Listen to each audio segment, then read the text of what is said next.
श्री दिवाकर जी जीवों के हृदय के अज्ञान रूपी अंधकार को दूर करने के लिए श्री दिवाकर भक्त जी मानो दूसरे सूर्य के समान हुए। आपने बड़े बड़े रजोगुनी क्रूर प्रकृति के राजा महाराजाओं को उपदेश देकर भक्ति पथ पर आरूढ़ किया। वे सब सदा सर्वदा आपकी आज्ञा का पालन करने में तत्पर रहते थे। जिस प्रकार परिपक्व फलों के भार से वृक्ष नम्र हो जाते हैं, उसी प्रकार आप अपने सद्गुणों के कारण अत्यंत विनयशील थे। बड़े ही सद्भाव पूर्वक भगवत प्रसादान्न एवं उपदेशामृत से संतों का पालन पोषण करते थे तथा प्राणी मात्र के उपकार में तत्पर रहते थे।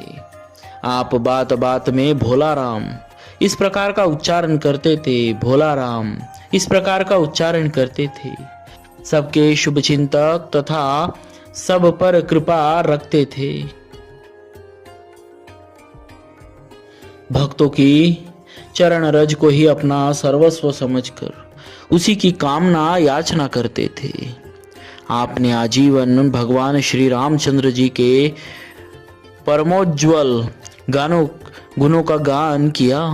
आपके पिता श्री कर्मचंद जी मानो साक्षात प्रजापति कश्यप जी ही थे। उनके घर मानो साक्षात सूर्य भगवान ही पुनः भक्त श्री दिवाकर जी के रूप में प्रकट हुए। श्री दिवाकर जी का जन्म राजस्थान के देवासा ग्राम में हुआ था। उनके पिता श्री कर्मचंद वैश्य परम भगवत भक्त थे। श्री दिवाकर जी की पितामही भी बड़ी उदार हृदया और साधु सेवी थी। इस प्रकार श्री दिवाकर जी में भक्ति के संस्कार उनके रक्त में ही विद्यमान थे। श्री सीताराम जी आपके इष्ट और श्री अग्रदेवाचार्य जी आपके गुरु थे। आपके जन्म के बाद ही आपके पिता श्री कर्मचंद जी ने गृहस्थाश्रम का परित्याग कर श्री अनंतानंदाचार्य जी से विरक्त दीक्षा ले ली थी और अपना सारा जीवन भागवत सेवा में ही बिताया। आपके यहाँ संतों का आगमन प्राय बना ही रहता था। श्री दिवाकर जी में श्री संत सेवा के प्रति बड़ी निष्ठा है। धीरे धीरे आपके यहाँ संत सेवा का कार्य तो बढ़ता गया, पर वाणिज्य व्यापार की तरफ प्रवृत्ति घटती गई। फलस्वरूप आर्थाभाव हो गया। फिर भी श्री दिवाकर जी की उदारता और साधु सेवा में कोई कमी नहीं आती थी। जब भी कभी घर में सीधा सामग्री का अभाव होता, आप अपनी गुदड़ी किसी वाणी के यहाँ गिरवी रखकर सामान ले आते और जब पैसों की व्यवस्था हो जाती तो उसे छुड़ा लाते। एक बार आपके घर पर 20 संतों की एक मंडली आ गई।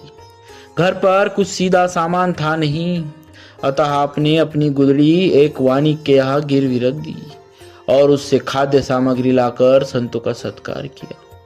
संयोग की बात, इस बार पैसे की व्यवस्था न हो सकी और आप गुदड़ी छुड़ा न पाए। धीरे धीरे समय बीतता गया। शीत ऋतु आ गई, फिर कड़ाके की सर्दी पड़ने लगी। एक दिन आप सर्दी से कांपते हुए वाणी के यहाँ गए और उससे निवेदन किया कि मुझे शीत ऋतु भर के लिए गुदड़ी वापस कर दो। जैसे ही पैसे की व्यवस्था होगी मैं आपका कर्ज चुका दूंगा। परंतु गुदड़ी वापस करने की कौन कहे। वानिक ने पैसे के बिना इनसे सीधे मुंह बात भी नहीं की। भगवत इच्छा समझ आप वापस लौट आए। रात में ठंड के मारे नींद नहीं आ रही थी, तो आप थर थर कांपते हुए बैठे बैठे भगवान नाम संकीर्तन करने लगे। भगवान से भक्त का यह क्लेश देखा न गया। वे स्वयं एक रजाई लेकर आए और चुपचाप इन्हें उड़ा दिया।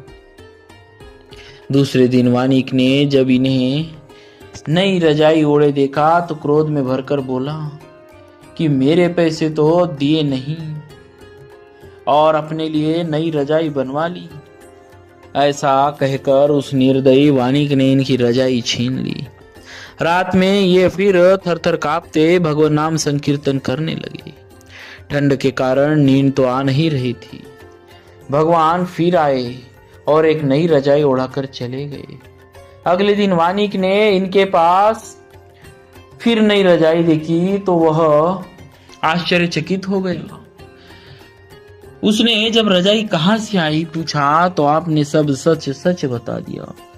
भगवत कृपा का यह प्रत्यक्ष चमत्कार देखकर वानिक बहुत लज्जित हुआ और चरणों में गिरकर बार बार क्षमा मांगी तथा उनकी गुदड़ी और रजाई वापस ला कर गया।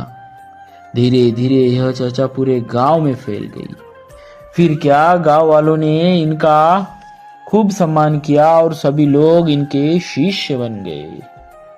बोलिए भक्तराज श्री दिवाकर जी महाराज की जय।